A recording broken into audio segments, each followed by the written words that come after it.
Olá, gente.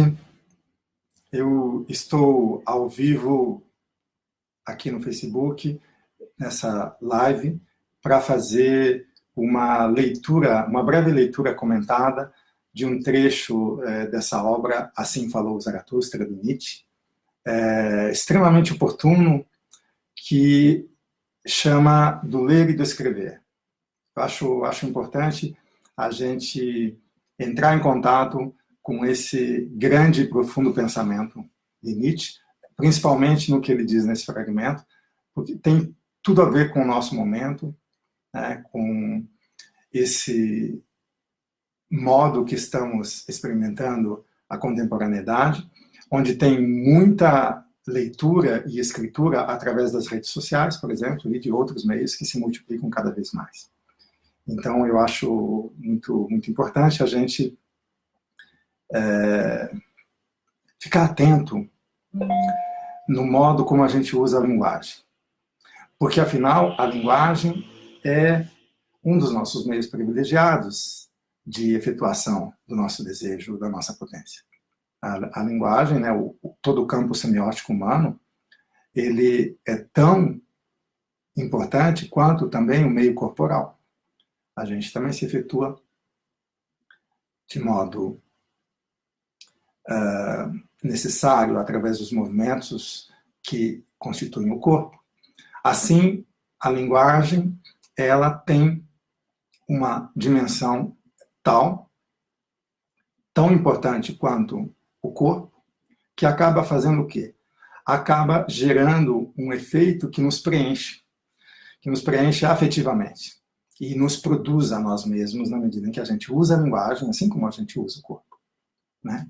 Então, nós, além de nos efetuarmos através do corpo, assim como da linguagem, nós nos efetuamos através disso que acontece à nossa potência, segundo essas mesmas efetuações, ou seja, o campo afetivo que nos preenche a partir desse uso. Então, dependendo do modo como usamos a linguagem, nós nos preenchemos de intensidade ou de imagens e palavras mortas, né? E isso pode fazer viver ou morrer a nossa potência de criar. É disso que se trata, é disso que trata o texto do Nietzsche, e eu vou começar, então, essa breve leitura. Do ler e do escrever, eu vou me servir da edição da Cia das Letras, com a tradução do Paulo César de Souza,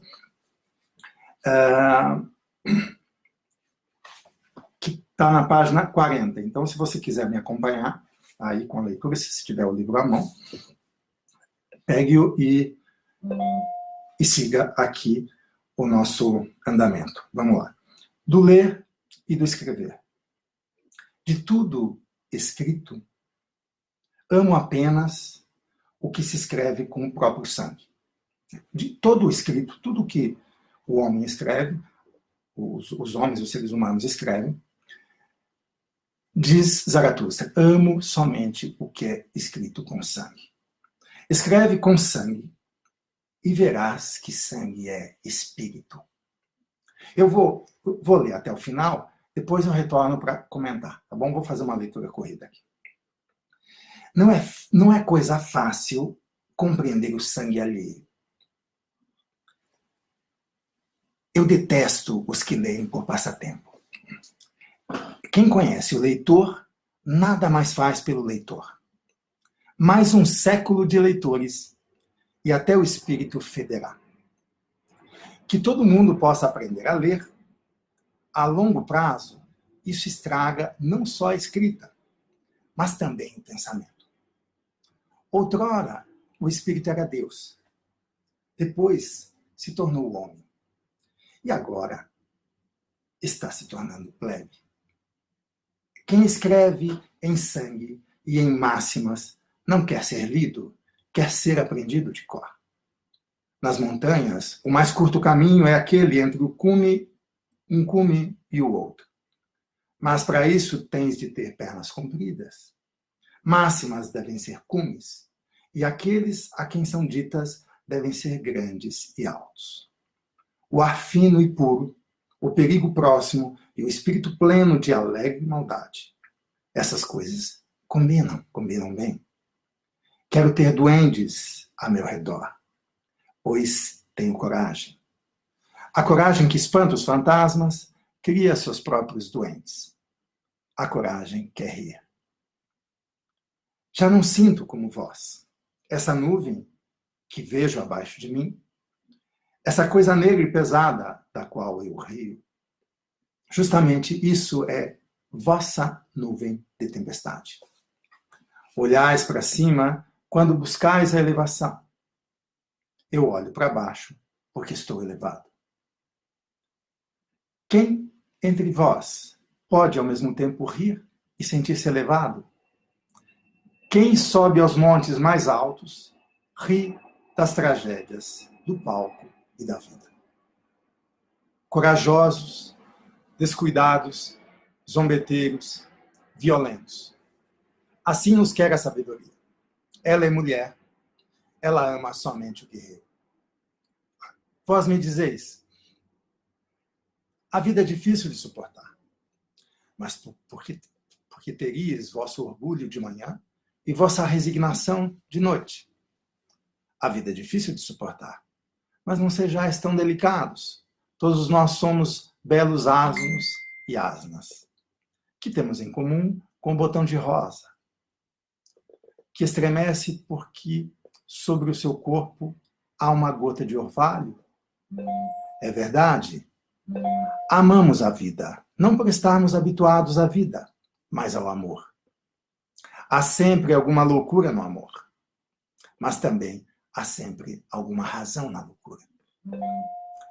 É também a mim, que sou bem disposto, e também a mim, que sou bem disposto com a vida, parece-me que borboletas e bolhas de sabão e o que há de sua espécie entre os homens são quem mais entende de felicidade.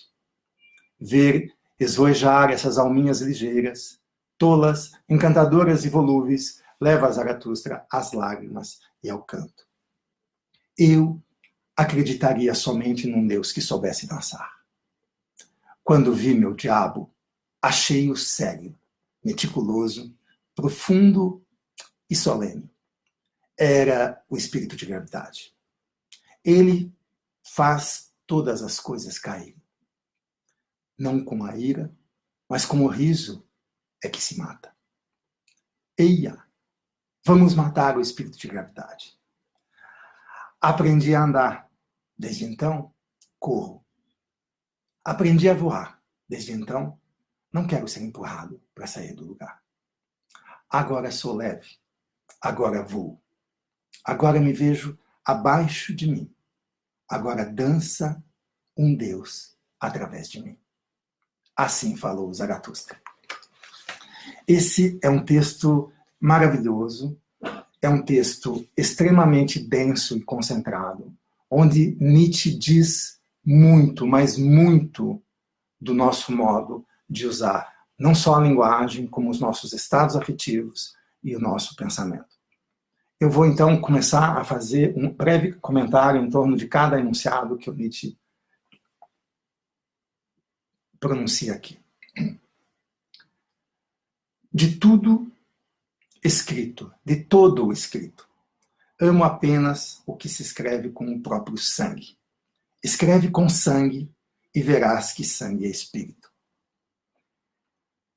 Sangue aqui, claro, tem tudo a ver com as paixões, tem a ver com os afetos, tem a ver com a animalidade, tem a ver com, numa palavra, com o campo intensivo da vida, com o campo intensivo que preenche a potência.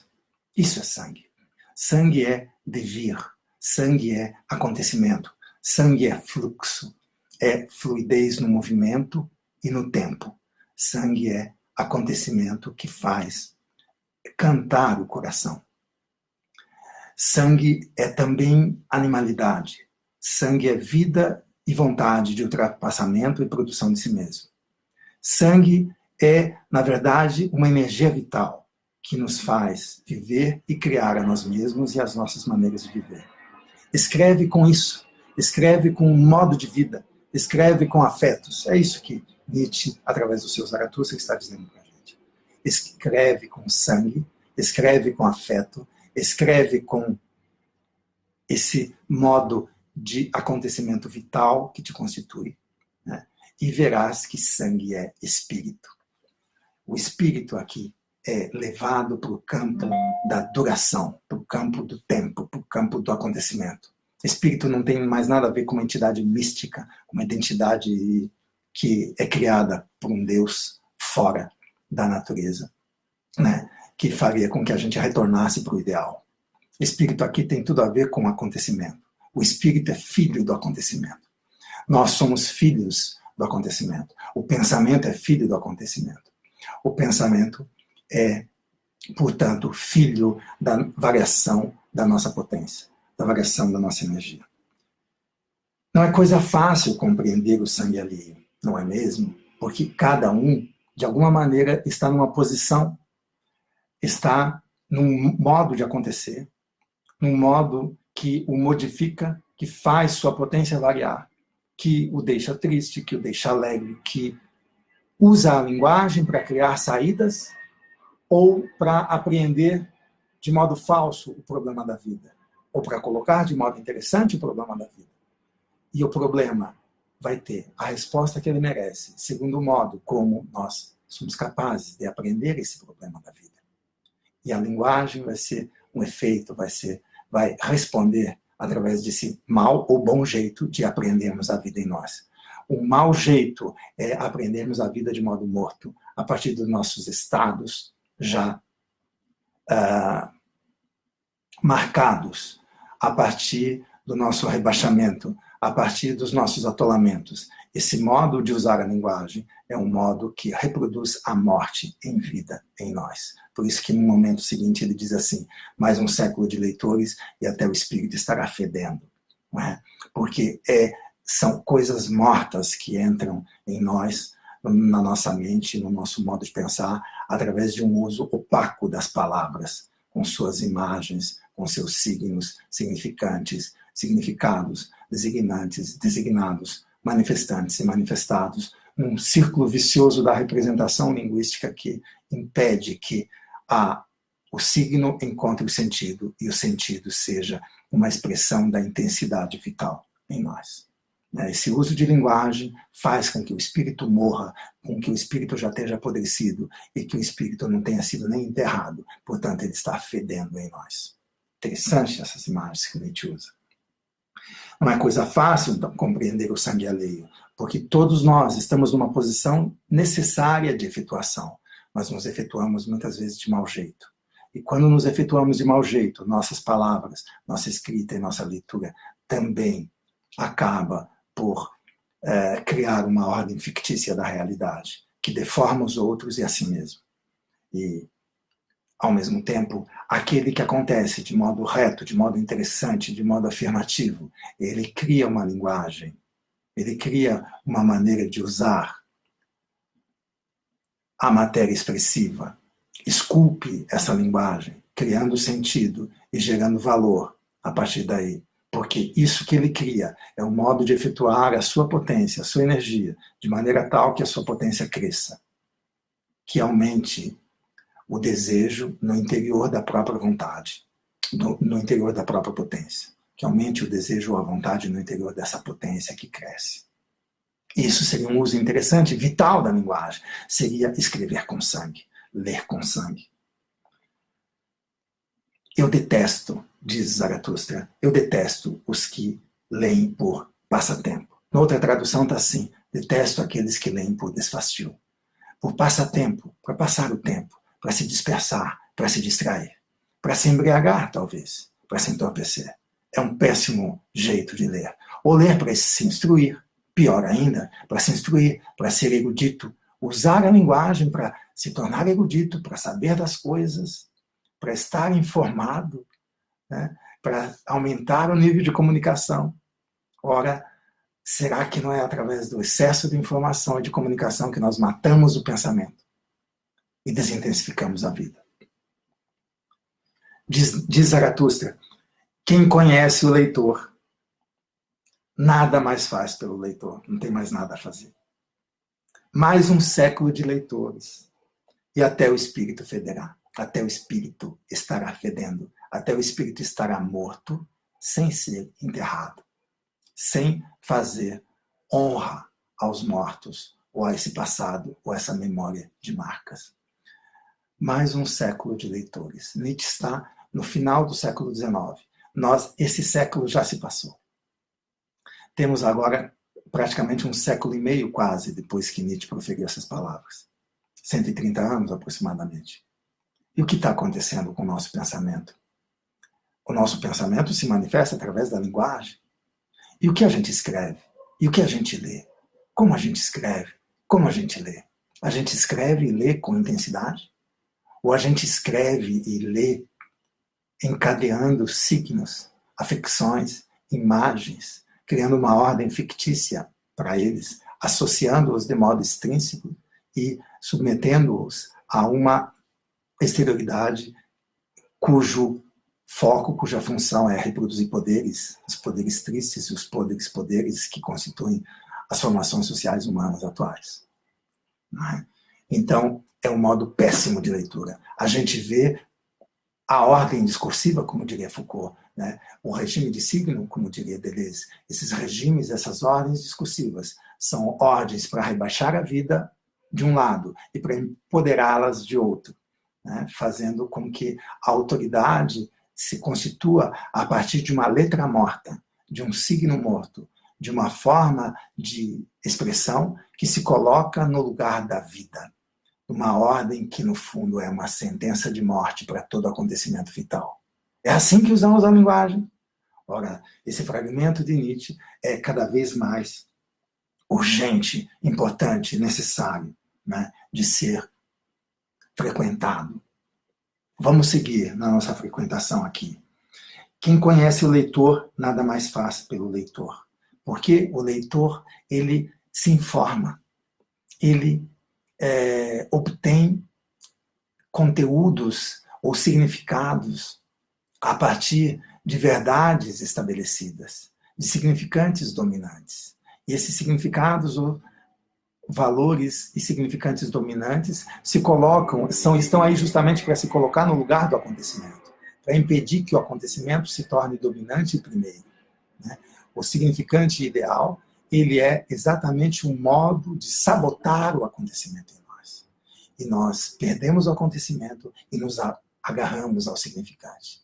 O que se passa com a gente? Ao mesmo tempo que a gente faz isso, a gente é rebaixado de um lado e empoderado de outro. Mas a nossa potência cai. E nós vivemos de modo baixo e rastejante. Quando ele fala de cume aqui, e de um cume a um cume, estar nas montanhas, estar respirando esse ar fino, raro, elevado, frio.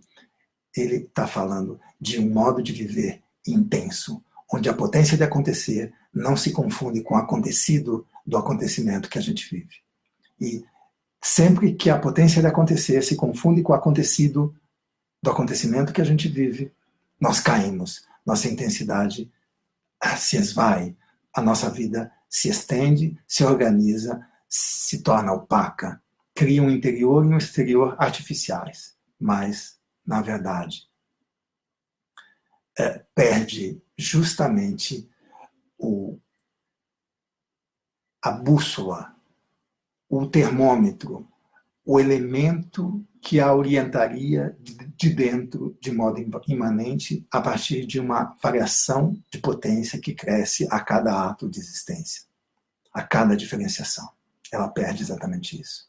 Então, nós nos relacionamos com significantes e significados, com verdades, e eis a morte do espírito. Eis o espírito que acha que está vivo, mas ele está morrendo a cada verdade que ele conquista. Por isso que ele está fedendo e nem sabe que está morto.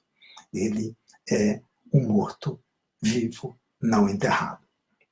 Mais um século de leitores de Zaratustra e até o espírito estará fedendo.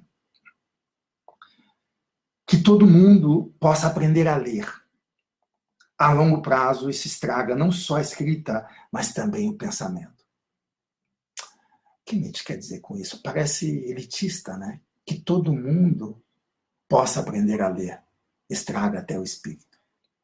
Ora, nos postulados linguísticos do Mil Platôs, Deleuze e Guattari, logo no início, dizem assim: os poderes as escolas, os professores, os dispositivos de ensino e aprendizado distribuem canetas e lápis às crianças como se distribuíssem pás e picaretas a operários. E não se ensina nada, apenas se insigna, se força a criança a adotar um regime de signos, onde ela passa a operar como se fossem ferramentas neutras. E, no entanto, esse modo de operar, essa ordem discursiva, vinculada através desses regimes de signos adotados, já matam por dentro a própria vitalidade de cada criança em acontecimento e em experimentação. E faz dela um rebaixado com vontade de elevação. É isso que acontece, justamente. Então, por que dar letra a todo mundo? Por que alfabetizar? O que o Nietzsche está dizendo claramente aqui é que a gente ser alfabetizado em regimes de signo, necessariamente, a gente morre. A gente se liga de modo dominante a uma sentença de morte em cada enunciado que é emitido, e não a um modo vital de acontecer. Necessariamente é isso que acontece. Alguém me questiona aqui nos comentários. Temos muitos comentários. Eu vou dar uma olhada por alto aqui nos comentários. Vamos lá. Raquel, Ana, Isabela, Otávio, Gustavo, Júlia Barbosa, Gambetta, maravilhoso como você. Pô, Júlia, beijo para você, querida. Mateus, bateu cabeça para Shiva. Não entendi. Mateus, um lindo. Amava o universo inteiro. Nietzsche, meu Deus, glorioso. Toda a alma, todo o coração. Danço por ti. Muito bom. Gratidão por ter escolhido fazer o que você fez.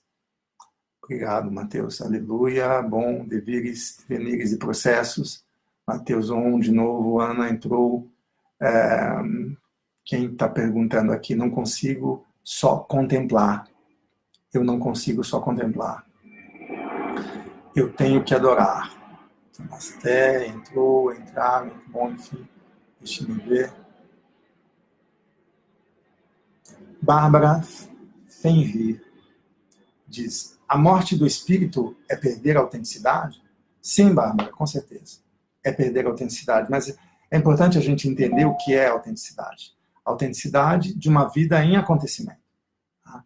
É isso. A vida ela tem que estar em acontecimento. A morte do espírito se dá quando a gente reduz a nossa potência de acontecer à dimensão do vivido ou do acontecido, e esse acontecido ele toma a dimensão de todo o nosso ser. Ele nos sabota. Né? E aí a gente morre de alguma forma para essa maneira, essa potência de acontecer. Deixa eu ver o que mais aqui. Alguém está perguntando.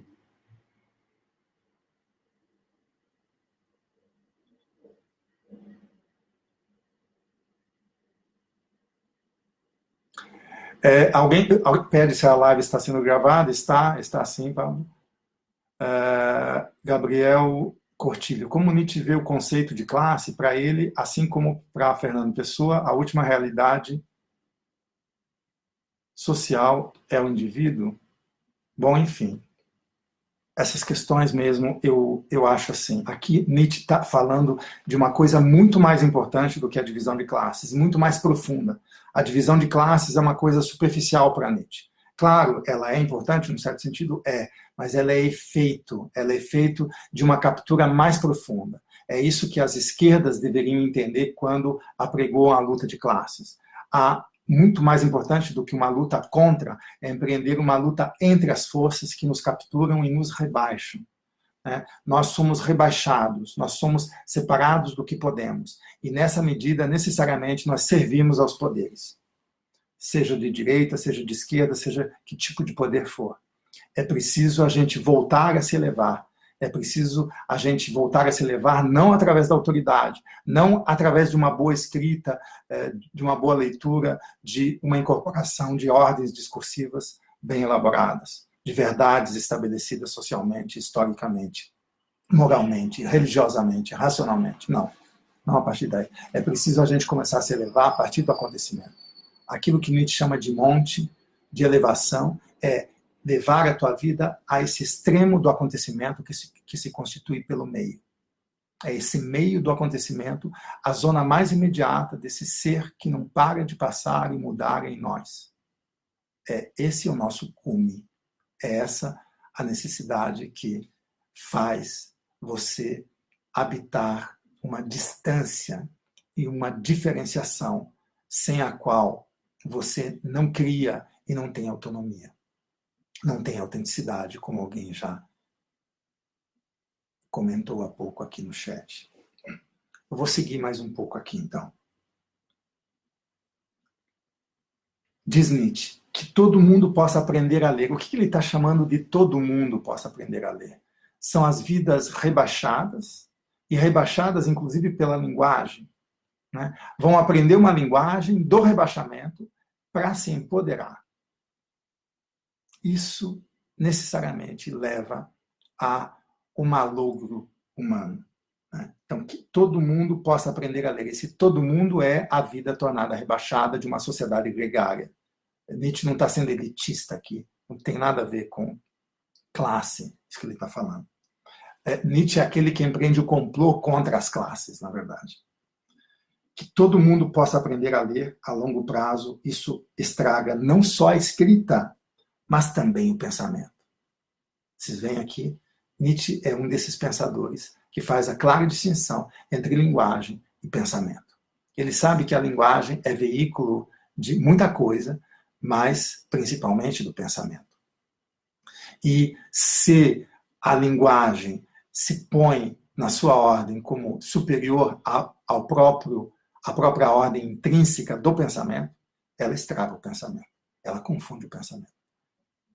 Num outro momento, Nietzsche chega a dizer que o pensamento ocidental se confunde com uma fórmula gramatical, né? E funciona através de sujeito, verbo e predicado.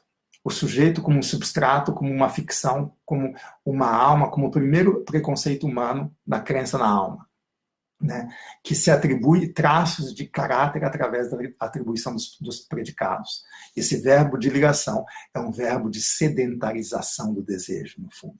Né? Então, essa fórmula gramatical aterriza a vida, territorializa a vida, mas mais do que isso, sedentariza a vida, fixa a vida e faz do pensamento humano uma árvore fixa com raízes e frutas que necessariamente serão frutas podres.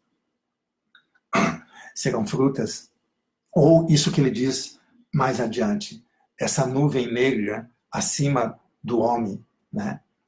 Mas já abaixo de Zaratustra. Essa nuvem negra é esse conjunto de ideais que faz com que a vida humana se torne cada vez mais escura, mais pesada, mais triste. E mais séria também.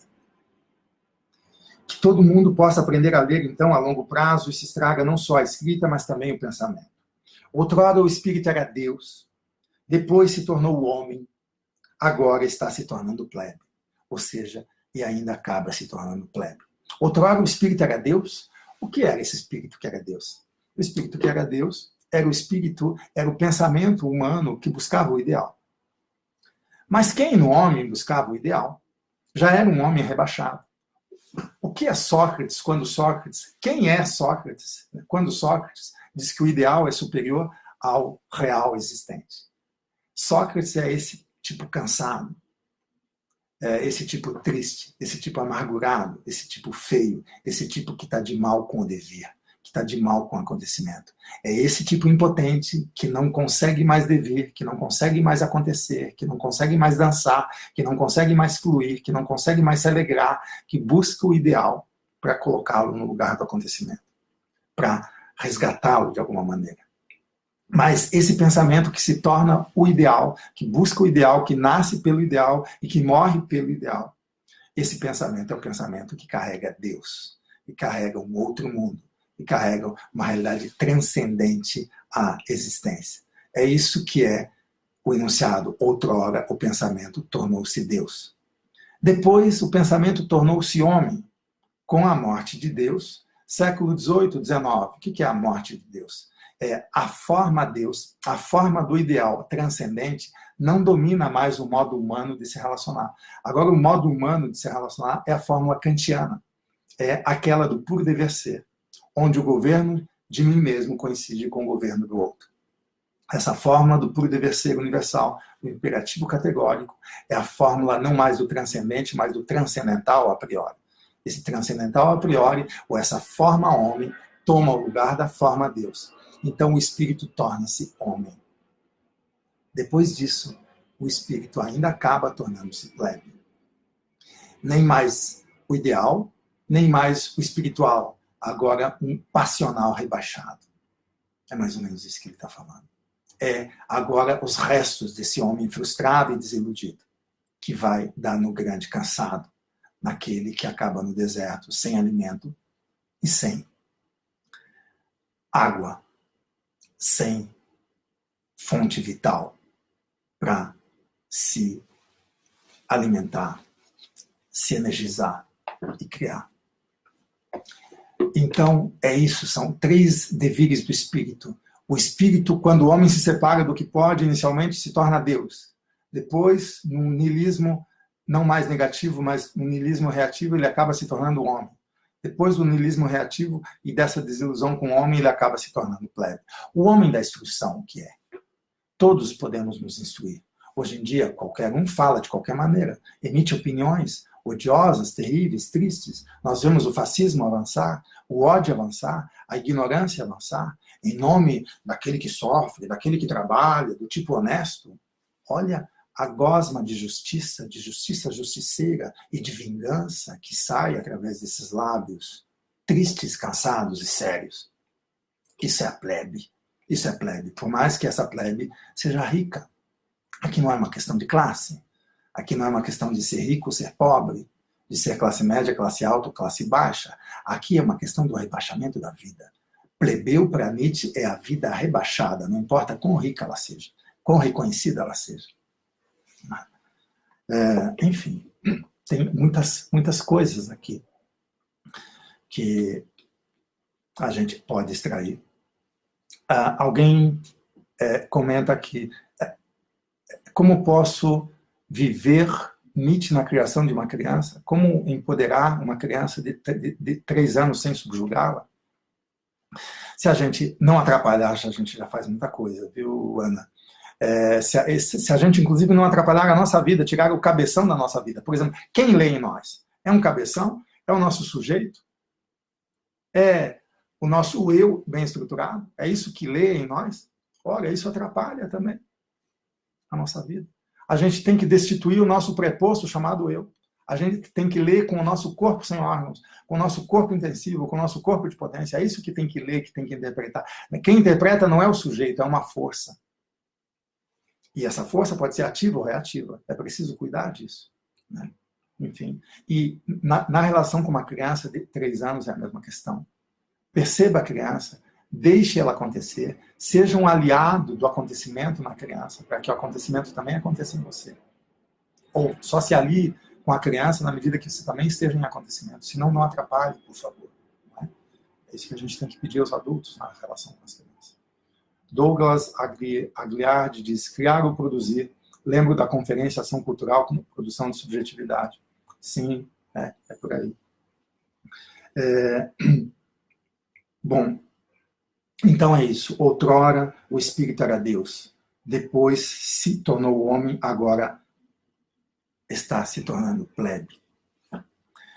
Eu estou fazendo aqui também um breve ensaio do que será o nosso grupo de estudos e leitura do Zaratustra, que inicia amanhã à noite, às 21h30. Tá? Aqueles que tiverem interesse. E em assistir também outros vídeos sobre o Zaratustra, tem aí um link junto a essa live que você pode acessar, né, clicar e ver lá as informações.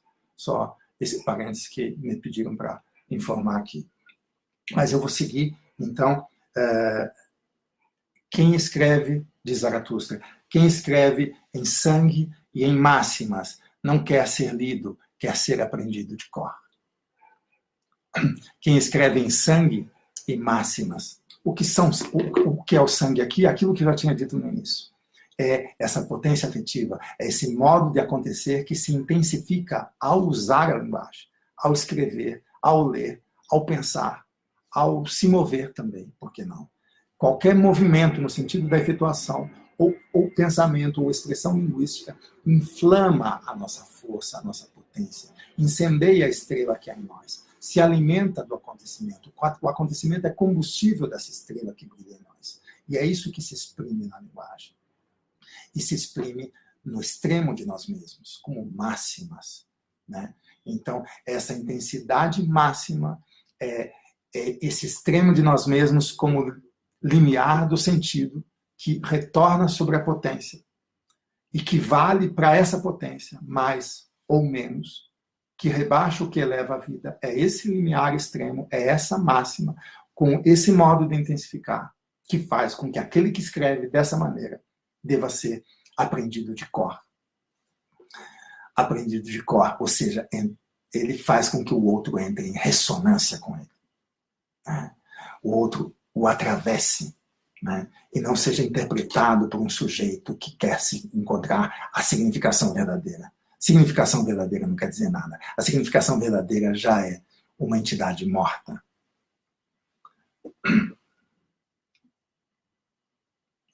Então é isso. Quem escreve em sangue e em máximas não quer ser lido, quer ser aprendido de cor, aprendido com o coração. É isso, aprendido de cor é aprendido coração, onde tem a ressonância desse acontecimento como uma vibração de potência. Nas montanhas, interessante essa imagem que o Nietzsche usa, nas montanhas. O que é nas montanhas? É nos lugares mais elevados da Terra. Mas e se o nosso corpo fosse uma terra? Onde estaria o nosso lugar mais elevado?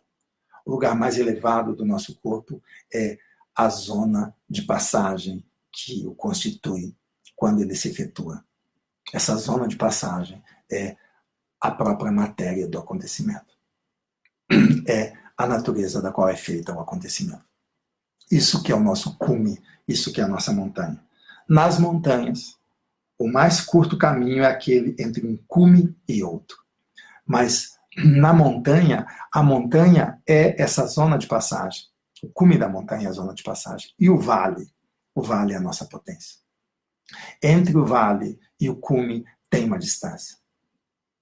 E a menor distância de um cume ao outro não é você descer a montanha e ir até ao pé da outra e subir a outra. Não, você vai direto de um cume a outro. Quando você está no limiar do acontecimento que constitui a tua potência e você toca o limiar de outro acontecimento que constitui a outra potência. Aqui você está no pensamento intuitivo, no pensamento direto. Nas montanhas, o mais curto caminho é aquele entre um cume e outro. Mas para isso, tens de ter pernas compridas. Pernas compridas são essas distâncias. O que é a perna comprida? É a nossa tensão, é a nossa distância, é a nossa potência de acontecer em relação ao próprio acontecimento. E nenhum acontecimento esgotaria, desse ponto de vista, a potência de acontecer. Quando ele acontece ou se efetua, o próprio acontecido vira combustível dessa mesma potência de acontecer, que mantém as pernas esticadas, mantém a nossa altura elevada. O que é altura elevada? Mantém-se em intensidade. O modo vital e intenso é aquele modo elevado. O modo vital e intenso se opõe ao modo plebeu. O modo nobre é o modo vital e intenso. O modo plebeu é o modo rebaixado, extenso, desvitalizado. Então, plebeu para Nietzsche é toda a vida que está separada do que pode. Não importa o grau de riqueza, de reconhecimento e de poder que ela tenha. Ela é plebeia necessariamente na medida em que está rebaixada e reduzida aos seus estados vividos. E vive com seus fantasmas, porque os estados vividos viram fantasmas que controlam o presente e o futuro. Né? Então, nas montanhas, o mais curto caminho é aquele entre um cume e outro. Mas para isso tens de ter pernas compridas, ou seja, tem que manter a distância. Aquilo que ele diz no outro fragmento, eu amo não o próximo, mas o distante. Ame a distância. Ame a diferença. Máxima devem ser cumes, e aqueles a quem são ditas devem ser grandes e altos. Grandes e altos é aqueles que estão num modo de viver intensivo. Esses são capazes de compreender e aproveitar as máximas. E eles não levam as máximas como uma ordem ou que diz sim ou não de fora, como se fosse um Deus que proíbe ou que permite o acontecimento. Os grandes elevados que se mantêm intensos, eles recebem as máximas como presentes, intensificadores e como novas plataformas de lançamento da própria vida. O ar fino e puro. Onde o ar fino e puro? No topo da montanha, no cume. Onde é o topo da montanha? É nessa zona de passagem. Um acontecimento que constitui a nossa própria vida. No limiar extremo de nós mesmos, nesse meio que separa o dentro do fora, o futuro do nosso passado, que é. É aí que está o topo da montanha, o cume. E é aí que a gente respira um ar fino, rarefeito, né, puro. E também o perigo mora próximo, porque nesse cume você pode cair. O que seria a queda? Seria perder a intensidade, seria deixar de afirmar, seria deixar de voar, surfar ou passar, deixar de acontecer, deixar de dançar, escorregar na pista de dança. Isso seria o perigo. Está próximo, esse perigo sempre próximo. E o espírito pleno de alegre maldade. O espírito aqui é o quê? O espírito é o filho do acontecimento. O espírito é a própria duração em nós. É o tempo que dura e pensa em nós, através da nossa própria duração e da duração de tudo aquilo que o atinge. É esse espírito. Esse espírito se enche de plena maldade. Maldade zombeteira, porque é o espírito que ao mesmo tempo percebe ou contempla as pegadinhas da vida e as tolices nas quais os homens caem, as sabotagens, as provocações, as dores, as tristezas. Numa palavra, o mau jeito com a vida. E esse espírito, filho desse acontecimento, no auge de si, é capaz de graça, de riso, porque percebe na distância quão exuberante é e quão a vida, em estado aberto e frágil, é provocada para que ela tenha, eventualmente, uma ou outra queda. Mas não para que ela fique definitivamente caída, mas para que ela perceba que ela pode desenvolver ainda mais superfícies, ainda mais zonas de acontecimento. As dores e as tristezas, os maus jeitos, como provocações para que a gente se fortaleça ainda mais e crie mais superfície. E não deixe de surfar no abismo. É essa maldade do espírito zombeteiro que habita o cume de si mesmo. Essas coisas, diz Zaratustra, combinam. O que combina? O ar fino e puro, o perigo próximo e o espírito pleno de alegre maldade. Essas coisas combinam. Quero ter duendes a meu redor. Duendes. Pois tenho coragem. A coragem que espanta os fantasmas cria seus próprios duendes. A coragem quer rir. O homem rebaixado que vive atolado, não exatamente no vale, mas nos pântanos próximo ao vale, esse homem do ressentimento, né, ele está preso aos fantasmas, porque ele está preso ao passado mal resolvido, aos restos de si mesmo que foram descuidados, que foram maltratados, que fizeram dele vítima, que fizeram dele um tipo ofendido, que fizeram dele um tipo injustiçado, que busca recompensa e vingança, né, por seu modo impotente de existir. Esse homem vive com seus fantasmas. E quando ele encontra uma saída, ele encontra uma forma de se empoderar, através da reprodução dos próprios fantasmas.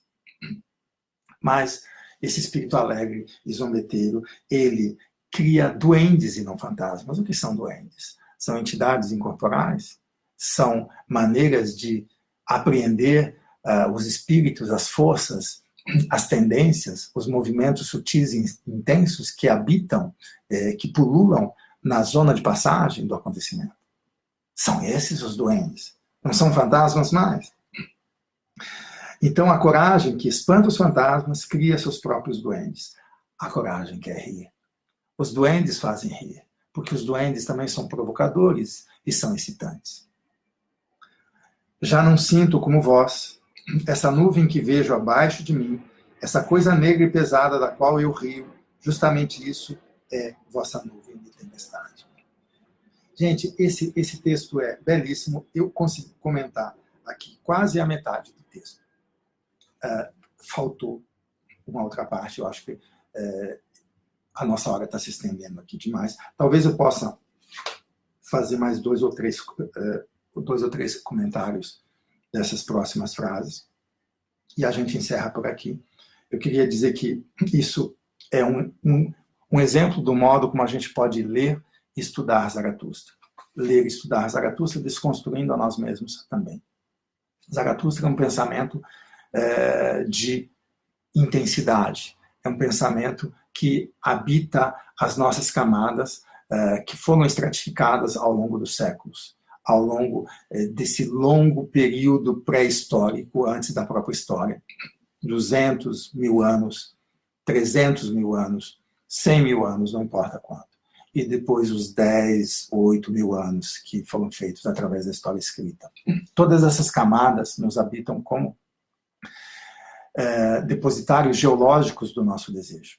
Há uma geologia do nosso desejo. E Zaratustra, ele frequenta várias dimensões temporais de nós mesmos.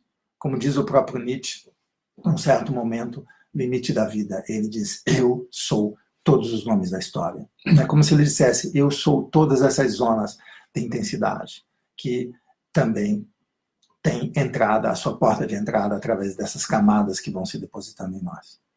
O Foucault dizia, a arqueologia do saber são as camadas do saber que vão se depositando em nós e a gente não sabe mais quem fala em nós. São muitas camadas, muitas vozes, é uma polifonia de vozes. Mas não é só o campo dos saberes, né? É o campo dos poderes, é o campo das dobras intensivas também.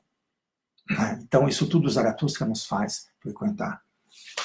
E aqui, quando ele diz assim, já não sinto mais como vós, essa nuvem que vejo abaixo de mim, essa coisa negra e pesada da qual eu rio, justamente isso é a vossa nuvem de tempestade.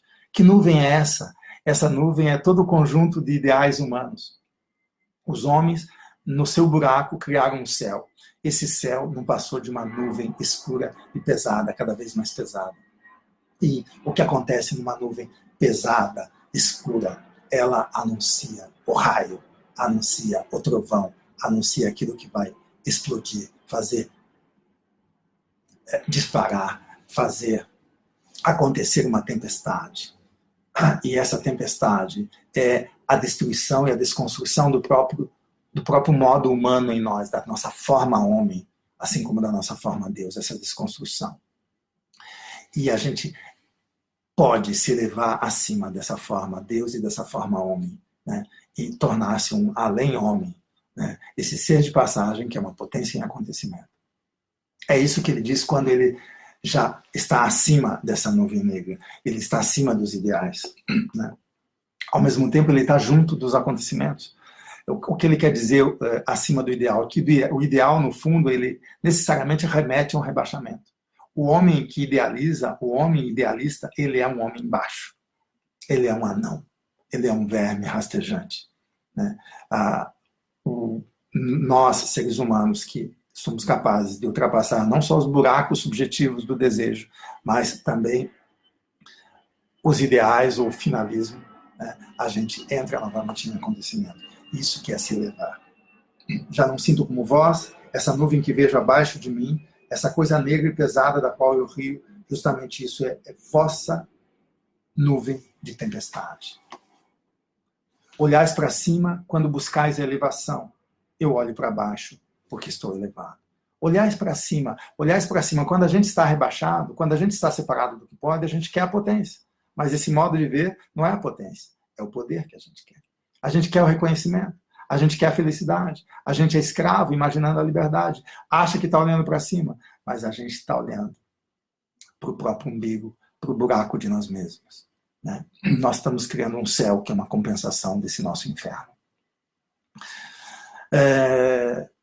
E a hora que ele diz, eu olho para baixo porque já me elevei, tem um outro sentido, não é dialético, porque quando ele diz eu olho para baixo, porque já me elevei, é como o olhar da águia. Ele está olhando para dentro da vida, para dentro do acontecimento, para dentro do corpo, até daquele que se separa do que pode, que fica rebaixado, mas também para dentro do corpo que acontece ligado ao que pode, se potencializa e se eleva. Ele está vendo as duas maneiras de se elevar, a elevação falsa, ao mesmo tempo que essa elevação autêntica. A elevação autêntica é capaz de fazer você rir sem deboche e sem ironia. Como diz, quem é capaz de rir e se sentir elevado?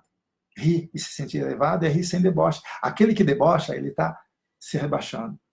Aquele que ironiza, no fundo, ele está com o pé lá no pântano. Ele é um atolado também. Mas aquele que ri de modo livre, como uma graça, como um excedente, esse se mantém elevado. Quem entre vós pode ao mesmo tempo rir e sentir-se elevado? Quem sobe aos montes mais altos ri das tragédias do palco e da vida. E com isso eu posso encerrar, eu acho. Quem entre vós, ou melhor, quem sobe aos montes mais altos, os montes mais altos são quem habita essas zonas de acontecimento imediato, que modificam imediatamente a potência, sem a mediação dos poderes, das morais, das religiões, das paixões passivas, né? Sem essas mediações. Esse é capaz de rir das tragédias de palco, ou seja, da arte, ou falso, se quiserem, e até das verdadeiras. Porque o que é uma tragédia? É uma destruição. A tragédia é algo de triste. Nietzsche diz dos gregos, os gregos inventaram a tragédia, mas talvez não tenham entendido a tragédia. Talvez eu tenha entendido a tragédia porque a tragédia não é triste. A tragédia tem um sentido alegre. O sentido mais elevado do trágico é a alegria. É um sentido dionisíaco. Que interessante isso. O sentido mais alegre do trágico é aquilo que faz com que a gente perceba que a tragédia, no fundo, é uma queda de intensidade. É uma queda do mais alto cume, não apenas para o vale, mas para o pântano. O atolamento, aquilo que reduz a potência de acontecer plena da vida com o acontecido de um acontecimento gerado por uma força que não damos conta e que atribuímos a ela um mal, uma maldade, algo que nos destrói, que nos engole. Mas aquilo que em nós pode ser destruído, merece ser. Palavras do próprio Nietzsche, do próprio Zaratustra. Quem em nós não pode ser destruído? Eis o desafio, eis a provocação. Zaratustra é uma grande obra amorosa e cruel. É uma grande crueldade amorosa que nos provoca o tempo inteiro para que a gente fique com aquilo de nós que não pode ser destruído. Que nós não podemos nem ganhar, nem perder, mas podemos exercer. O dom da vida, ao qual não falta nada, é capaz de acontecer de maneira tal que se alimenta do acontecimento e cria mais vida. E isso é eterno. Isso é produção de eternidade na existência. Isso é indestrutível. O ensinamento do Zaratustra não é de um ateísmo qualquer. É de uma vida nobre, elevada, diferenciada, capaz de encontrar na existência a perfeição suficiente para afirmá-la plenamente até na tragédia e extrair daí alegria. É um divisor de águas para a humanidade. Zaratustra é uma das maiores obras que a humanidade já teve em suas mãos, que nós já recebemos de presente. Portanto, a leitura e o estudo de Zaratustra é um convite para a gente fruir esse presente e extrair dele a sua mais alta potência, a sua mais alta intensidade e energia. Nós estamos, então, abrindo um grupo de leitura, de estudo e leitura do Zaratustra, que vai durar por tempo indeterminado, até acabar a leitura. Será semanal, às quartas-feiras, das 21h30 às 22h30. Durará, portanto, 1 hora cada encontro. E haverá a possibilidade de você permanecer pelo tempo que você quiser. sempre de modo mensal, né? Então, tem aí um link com informações, se você se interessar. E também, se você se interessar em ver mais vídeos gratuitos, como esse que eu acabo de produzir aqui nesse momento ao vivo, você tem a oportunidade de acessá-los através desse link também que está aí embaixo do vídeo. Tá bom, gente? Eu vejo aqui, eu só vou acabar de ler um outro comentário que está aqui, e a gente vai encerrando, então. Bom, tem uns comentários que, infelizmente, não vai dar tempo de eu responder. Otávio Gonçalves Lozano: o extremo do acontecimento que se constitui pelo meio, como você disse, seria o problema fundamental de Deleuze, o de liberar o múltiplo ao sentir-se como uma nuvem de tempestade para vós, ou, ao contrário, o de dobrar o pensamento a um conceito renovado do uno e da autenticidade, como já fora comentado num trecho magnífico de Deleuze, um único acontecimento para todos, um só e mesmo alíquide para aquilo que se passa e aquilo que se diz, um só e mesmo ser para o impossível, o possível real.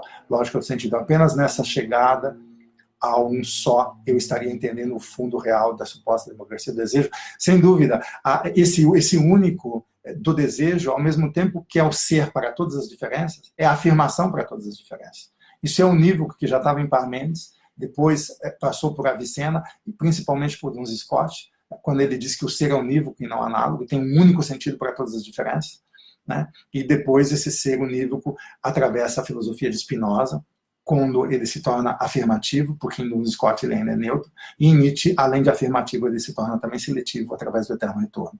Esse ser em Nietzsche é o do eterno retorno, é o único sentido para todas as diferenças, que é a afirmação plena de toda a diferença, que não fica presa a meios quereres, mas que vai até o limite do que deseja e pode, né? Enfim, tem muitas... Eu poderia falar muitas coisas a respeito desse comentário, aqui tem mais coisa. O arco-íris apenas surge com a mistura do céu alegre com o céu triste. Márcia Mendonça: boa noite, Fugante. Estava vendo outro vídeo seu, mas vim rapidinho para cá, não consigo perder uma fala sua. Obrigado, Márcia. Onde posso assistir essa aula novamente? É gratuita? Sim, essa aula é gratuita e ela estará disponível aí pelos próximos dias, se não me engano. A gente vai deixar pelo menos até amanhã. Ana Paula Prange, muito inspirador, como sempre. Obrigado, Ana. Gustavo Miller, belo encontro, Fugante, abraço. Obrigado, gente. Eu acho que chegamos, então, ao fim. Isso foi mais uma pitadinha de pensamento para a gente fazer com que a vida fique mais interessante e a gente possa aí se tornar seres que prezam mais pelo pensamento do que pela opinião, e seres que são capazes de criar a si mesmos seus próprios modos de vida, em vez de ficar choramingando por condições ideais de existência. É isso aí, até a próxima, bons encontros a todos e todas. Até, beijos e abraços.